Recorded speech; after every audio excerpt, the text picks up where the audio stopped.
Chapter 17. Ashton. The door to his bedroom opened, and once again to his relief, night had caught up to him. He felt spent and used up. The thing that could make him feel like himself still was the hunt for human blood. It was the only thing that could give him strength and free him from Morgan and Elizabeth. But it was the only thing that could make him a slave to everyone, and everything he detested about himself. The sexual sessions with Elizabeth, although satisfying, had sapped his energy, and once again to his dismay he craved sex and blood with unchecked greed. Both were toxic to him, and could cause his destruction in one way and free him in another. Pacing and stretching his arms over his head, he stopped and thought of Dakota. Why hadn't he thought of her before? How could he, when the thought of Elizabeth's body, which had been all that he wanted, had come to him and enticed him to become what he feared the most? Not being human. But he was no longer human, and the thought of that had been hard to bear, and because of those ideas and feelings he sought out a human female, and that human made him feel again. He fell in love again. Her warmth and exuberance for life and love warmed his heart. Yet around Elizabeth, he couldn't think of Dakota as he served his desires at that moment. Ashton stood looking out the terrace window, over the city, wondering where Dakota lived, and his heart ached for the pain he caused her. He knew once he woke and came out of his room that Dakota wouldn't be waiting for him. He expected nothing less from his strong-willed human. The one he loved more than his life, but the one he couldn't stop disappointing with his coarse behavior. She will never be yours again. Didn't I tell you to leave me once you woke? Get away from me, before I destroy you. That's forbidden. You didn't change me, and you can't take it on yourself to burn me or stake me. If you make any attempt to do that, you will be taken away by the Vampire Council, and that pretty human will be put to death along with you. They will probably behead her as you watch and place you in the tower, and let the sun take care of you. But I don't want to see that happen to you. We've had wonderful years together. And I suspect many more. I've discovered more delicious sexual things I would like to introduce you to. Ashton cock-twitched at the thought. He raised a doubtful eyebrow. What more could Elizabeth introduce him to, that they hadn't already done? I don't want to spoil it with your hasty moves. Elizabeth stood close behind him and wrapped her arms around his waist. Fucking me has kept you in shape. I like that. Ashton angrily pushed her arms away, and she winced from the pain. I like when you're rough with me.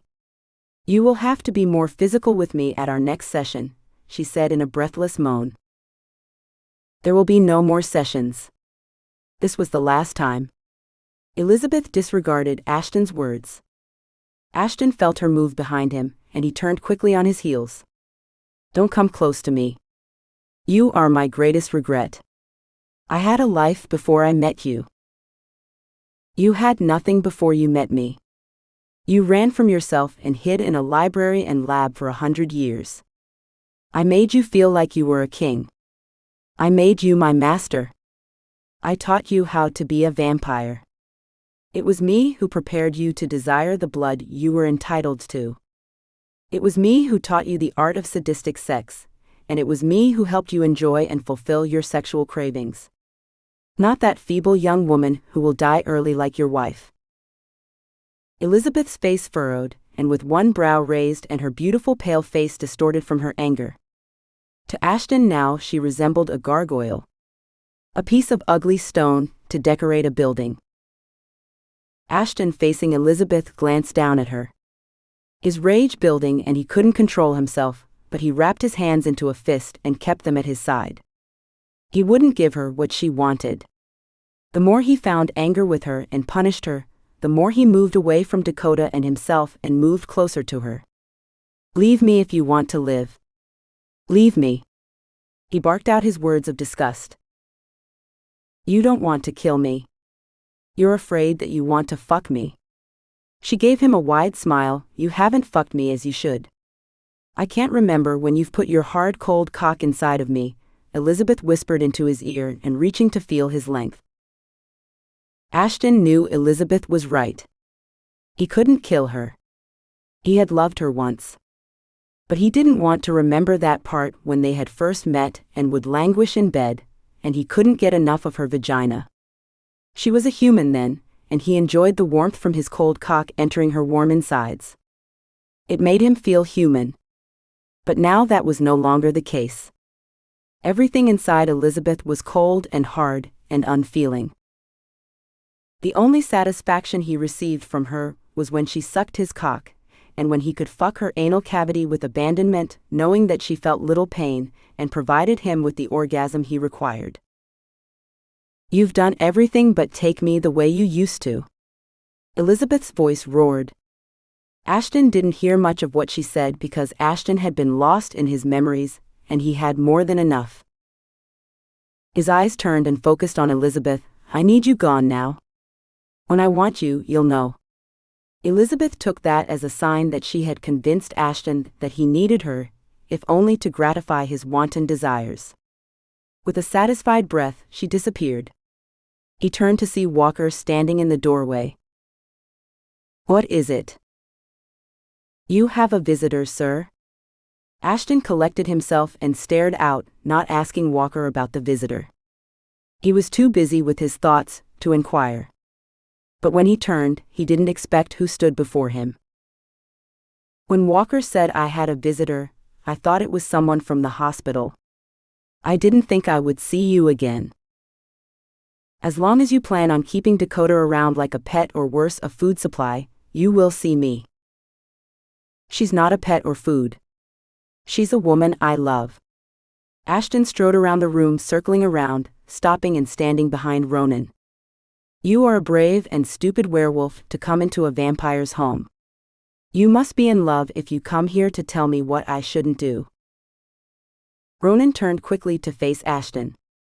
I am in love, and I come to tell you to let Dakota go. If you love her, then you can't keep her that way. Sooner or later that concubine of yours will see her as a threat and try to kill her. I'm the only one who will be able to keep her safe. A small chuckle escaped from Ashton's mouth, and he raised one eyebrow. How do you plan on keeping her safe? By marrying her? I can marry her. Do you think she will marry you and sleep with you after you have been with that female vampire, and she has told her what you are? Do you expect that she will believe you before she believes her eyes? You appear to know about me. Why have I never heard about you? And how is it you have this kind of information on me? Ashton asked. Everyone in my pack knows about you and Morgan, and how you once shared Elizabeth. We know that you belong to a club that caters to sadistic vampires, who thinks they are masters and have submissive vampires. Don't you have the same hierarchy? You werewolves invented the alpha and beta concept. But you vampires took it to another level. We don't require our submissive to bring live bodies to feast on, or spend our lives eating and fucking like you've been doing with that Elizabeth creature. Ashton's face grew paler, almost white. His eyes changed colors to a dark blue, almost black. I've been more than generous by listening to you. Don't come back to my home, where you will discover I am all that you say I am. And let me add, you are not matured enough to take me on. I'm in love with Dakota, and she's mine. I won't let a werewolf pup. Yearling. Ronin corrected Ashton to his dismay. Ashton raised an eyebrow and his hand to dismiss him. Walker will show you out. I'm busy. Ronin took one last look at the arrogant vampire and strode with his shoulders back and his head high. Ashton knew that behavior. It was the confidence of a werewolf who knew no limitations. Young werewolves would take on anything or anyone when the moon is full, and Ashton knew that with all the abuse he had committed on his body and the lack of nourishment of human blood, he would not have the strength or the ability to meet Ronin in combat if it came to that. The problem lay at what to do with Ronin, and would Dakota accept him knowing what she knows now about him and Elizabeth? Ashton had to leave, and he didn't have time to think about Ronin. The desires of a lovesick werewolf wouldn't disturb what he had to do.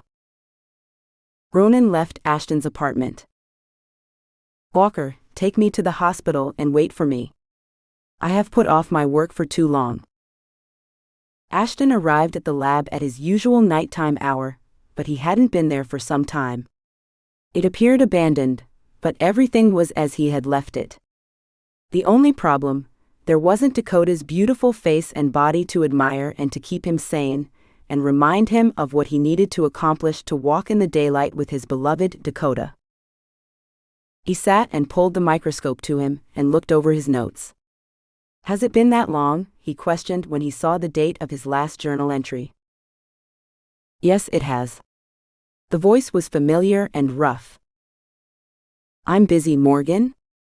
I don't have time to discuss Elizabeth." "On the contrary. I didn't come to discuss Elizabeth. I came to discuss Dakota. That beautiful innocent young woman whom I will have as my, well, let's leave it at that. You know what I do to the humans I need and conquer."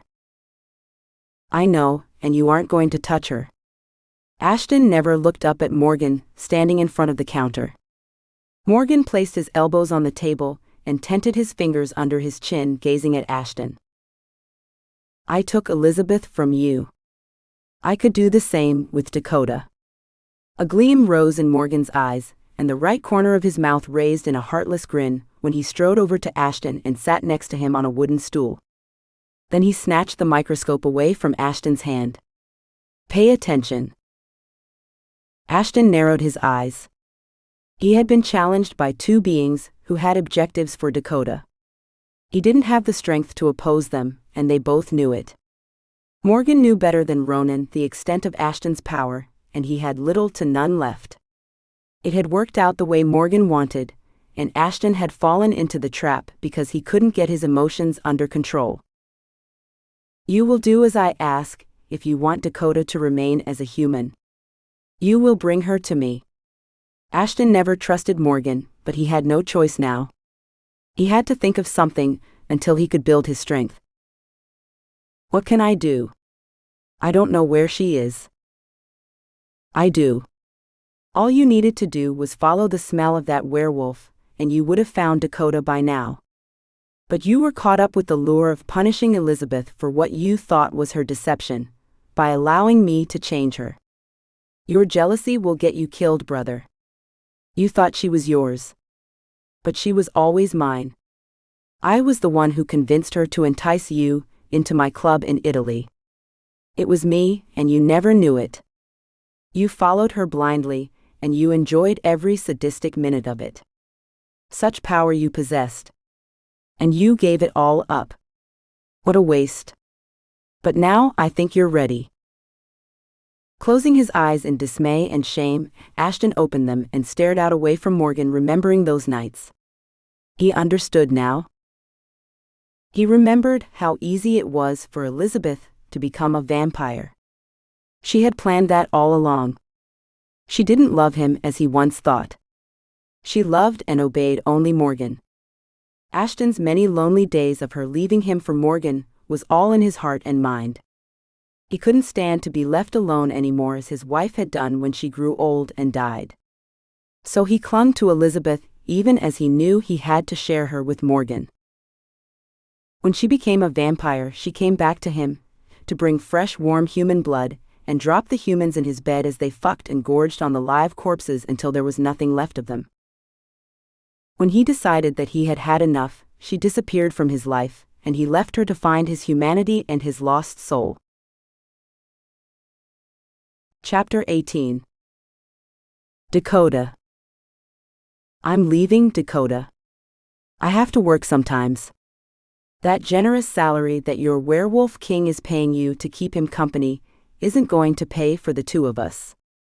And when you marry him..." "Stop there, Thomas. I'm not going to marry Ronin." "But you said that you loved him." "I do. But I love Ashton also." Thomas raised an eyebrow as if he didn't understand that concept. Loving two different people at the same time, but in different ways. Loving them because of who they are and how they view the world around them, and how they navigate that world they find themselves in and the choices they make. Dakota loved her vampire one way because she thought he had a soul, and she loved her werewolf because of his strength and convictions. Ashton. You love Ashton. I thought you were finished with that sadistic, creepy vampire. He broke your heart, and you've been moping around here for weeks in a fog. That's because I've been taking these pills from my psychiatrist. Dakota reached into her bathrobe and raised a bottle of pills. Thomas snatched the bottle from her hand and glanced at them.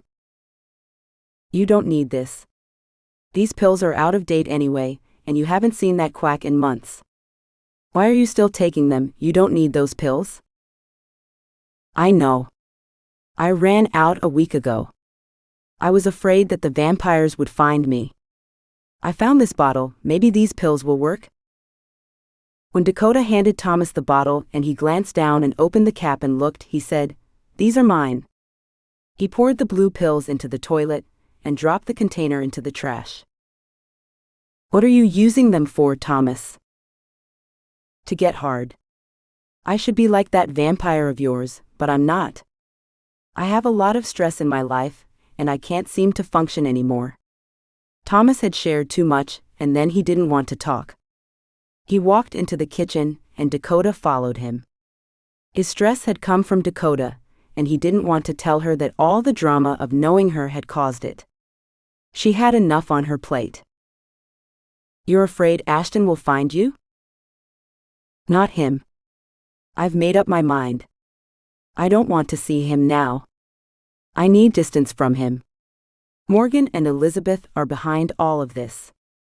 I know she wants me dead, and she wants Ashton to herself. I'm not going to take pills anymore. I don't care how bad I feel. I'm going to work through it. Don't worry about me, Thomas.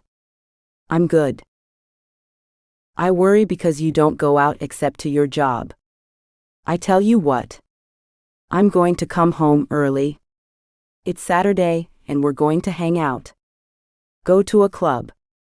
Maybe you can meet a nice guy. At a club? You never know. Your life might change overnight.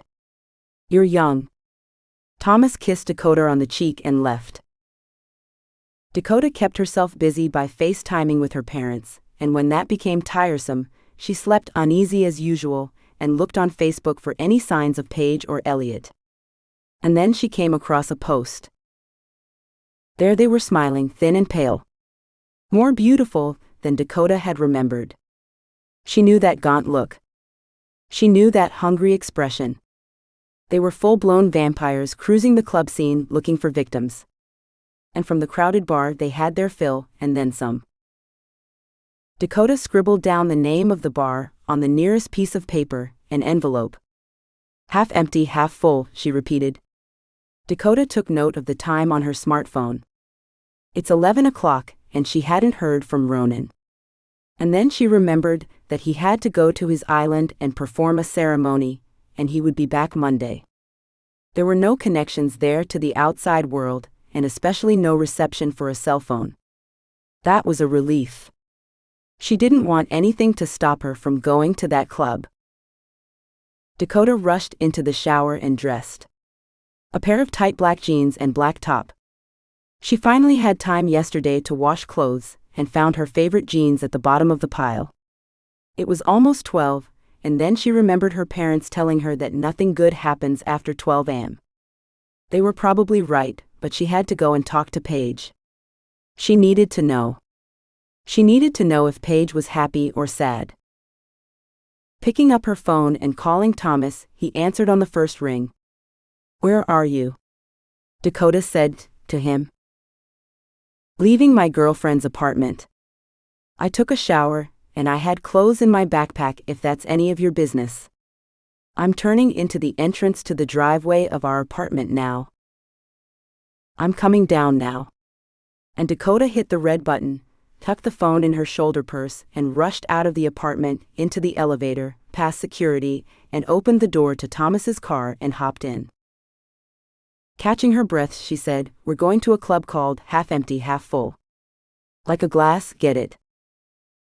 No. But I will. It's an expression. You should know it? The only thing I should know is why, and are you putting me into another terrible situation? I'm tired, and I don't have the energy to run or fight for my life tonight or any other night. Why, what have you been doing, Thomas? You didn't say you were going to visit your girl. Dakota's tone light. I'm a grown man and you're not my mother. He turned onto the road and looked at Dakota. She had become silent. She knew Thomas was right. All she had ever done was put him in jeopardy and ruin his relationship with his girlfriend, and now she may have been taking him someplace where he could die or worse become one of the undead. She handed him the directions once they stopped at a red light and before he pulled onto the interstate. I've never heard of this club, he said, looking at his GPS. I think it's private. And Dakota turned away as Thomas drove with the GPS, guiding him downtown.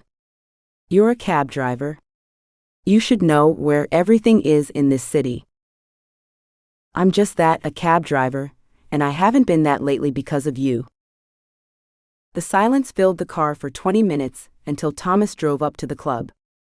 The club, a sizable deserted warehouse where earlier someone thought of a bright idea to sell it and build condos. But that fell through, so the owners, wanting to make money on a dilapidated building, came up with the bright idea to turn it into a club, and by the look of the crowd lined up to get in, that idea was the best. Let me out, Thomas, in the front. Dakota's hand was on the door handle before he slowed the car. What are you going to do? Drop a few names. Meet me at the bar inside. But you don't know if you can get in? Be positive, Thomas. I can see you are a half-empty kind of guy. Now park and I'll tell the bouncer at the door to let you in. Bypass the line and meet me at the bar. Thomas shook his head in disbelief. When the car stopped in the front and Dakota bounded out and closed the door, Thomas sat for a few minutes, not sure if Dakota could pull it off. And when she whispered a name over the tech music, the massive security guard with tattoos on his arms and neck and in all the right places, and some not shown, opened the ropes, and Dakota sauntered into the club to Thomas's surprise. The angry crowd shouted curse words. Dakota looked back at Thomas still parked in front. She waved for him to park the car and he took off. Pushing through the crowd of people dressed in suits, and some men in women dresses, and some men without shirts wearing leather pants, and women showing their breasts as if at an auction house, Dakota turned around at each new sight. This was indeed something new. But she was going to be a doctor, and she shouldn't be surprised. Nevertheless, Dakota moved efficiently and quickly through the crowd. It was hot and dark inside, and she didn't know if she would ever find Elliot or Paige. Dakota struggled her way through to the crowded bar, and when a section opened up near the end where the waitresses picked up drinks, she nudged her way in. The barmaid, a large blonde woman with tattoos and wearing a leather vest and pants, leaned over the bar and said, "Why are you here? You don't look like you belong here. This bar's for..." Stopping the barmaid in mid-conversation, Dakota said, "I'm looking for Paige or Elliot." "Oh. You're one of those. Paige is in the restroom. She hangs there when she isn't dancing with her. Well, you'll see her. And Elliot, I haven't seen him all night. Can I page him? You aren't a part of this scene." And she laughed out loud. "Who will hear anyone over this music? Have you looked around? All these people are here for one thing. I guess you are too. If you aren't here to become one of them, then I suggest you leave now. I wouldn't want to see anything happen to your pretty ass." Getting her confidence up, Dakota said, "I've come for a reason and I need a drink." The barmaid laughed. "You'll need more than that before the night is over if you stay here. What can I get you?" "A margarita." "With or without the worm?" "Without," Thomas said. "That was a good choice," the barmaid said, looking at Thomas. "You must be her friend. No one dresses like you two." Look around. You want a drink too? No. I'll have a shot of vodka. Dakota glanced at Thomas. I need something to get my nerves together. Have you seen anything like this? Half these people are vampires, and the rest want to become vampires.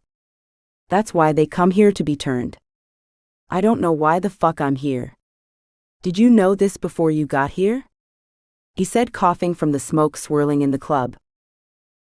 No, Thomas. Calm down. They can sense fear and you're sweating. I'm sweating because it's fucking hot in here.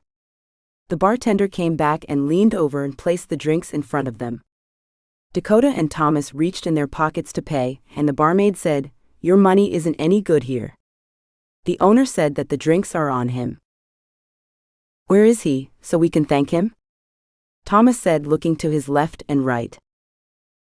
He's in a booth high above the club. He sees everything. No need to tell him thanks. It's the price of doing business. All the drinks here are free for everyone. Drink up. Dakota sipped her margarita, and Thomas downed that shot and then called for another and swallowed it. The heat from the drinks coursed through his system and his cheeks grew rosy. Then one pale young woman took notice and strolled over to him, as she pressed the crowd away with her hands, opening a passage from the dance floor to Thomas. Come dance with me. She stood with her hands extended. Thomas turned to Dakota with a drunken smile and a raised eyebrow, and bit his lip. Somehow, in Thomas's inebriated state, he found it sexy that a woman would approach him for a dance. He needed to get out more. The girl didn't wait for Thomas's refusal. She grabbed his hands and dragged him in her direction and the direction of the dance floor, where humans and vampires were dancing together with the vampires sniffing and kissing necks. There were men with men and women with women, and all different combinations. They were spinning around as if they were in their own worlds, and they were. The humans were willing participants in this world. They knew what they were getting into, and they embraced it. Thomas melted slowly away from Dakota. She yelled at him as her eyes followed him. Meet me in 15 minutes in the car. I have to go to the restroom. Don't do anything stupid, Thomas. That was hardly the time to tell Thomas, because people who don't drink and drank as much as Thomas do dumb shit all the time. With the thought that Thomas was level-headed, Dakota strolled casually through the crowd as the vampires sniffed at her and made obscene gestures toward her with their tongues. Some tried to nip at her, but for some reason didn't puncture her neck. She pulled up her black turtleneck sweater almost to her mouth and hurried in the direction of the restrooms.